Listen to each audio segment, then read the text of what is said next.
Olá, estou gravando esse vídeo para falar da polarização, ou especificamente a polarização que a sociedade brasileira tem adotado nos últimos anos e que, ao meu entender, é muito prejudicial.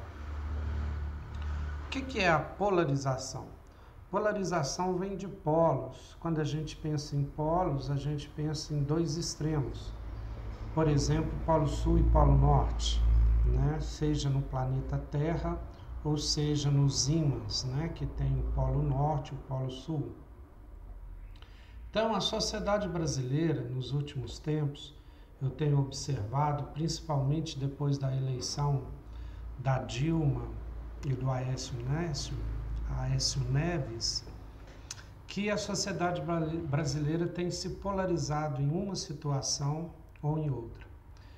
O que nos faz lembrar também do maniqueísmo. Maniqueísmo era uma crença lá do século III, de Maniqueu, né, ou Manes, que foi uma crença entre o bem e o mal, que na sociedade, na realidade, no universo, havia uma luta eterna entre o bem e o mal, entre as luzes e as trevas.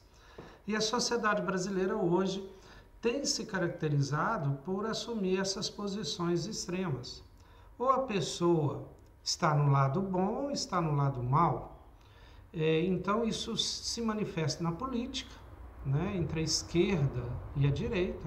Né? Ou você é coxinha ou é petralha, e cada grupo se ofendendo ao outro. Também nos aspectos religiosos, também em vários outros aspectos da vida. Então, o que acontece? Essa polarização, esse extremismo, esse radicalismo, ele é muito maléfico à sociedade e também ao ser humano.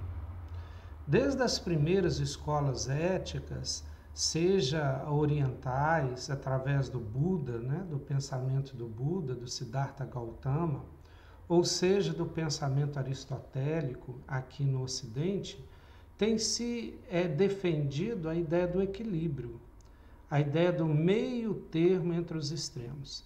Então, em tudo é possível buscar um meio termo, né? Aristóteles considera, inclusive, a virtude exatamente entre um meio termo entre dois extremos, o extremo de mais e o extremo de menos. Então, o que acontece? Se nós colocarmos sempre a posição do outro como falsa, como as trevas, como o mal, nós não vamos poder perceber o que aquela proposta que convenceu o outro tem de boa. E o outro, se entender a nossa posição como a má, as trevas, o erro, ele também não vai poder perceber o que a nossa posição tem de boa. E aí eu queria lembrar Hegel e a dialética, que ele propõe uma nova lógica que supera a lógica do terceiro excluído, né? Do falso e do verdadeiro, que só tem duas posições, que é exatamente a ideia da síntese, da tese, da antítese e da síntese. O que seria isso? Isso seria que a gente tem uma ideia, dessa ideia surge uma ideia que contrapõe a ideia inicial, que é chamada de tese. Essa ideia que contrapõe ou que combate a ideia inicial é chamada de antítese ou antitese. E juntando-se as duas, você chega a uma nova ideia que tem elementos das duas, que seria a síntese. Então, essa lógica é uma lógica progressista, é uma lógica que avança, é uma lógica de um pensamento que pode nos levar a pensar cada vez melhor.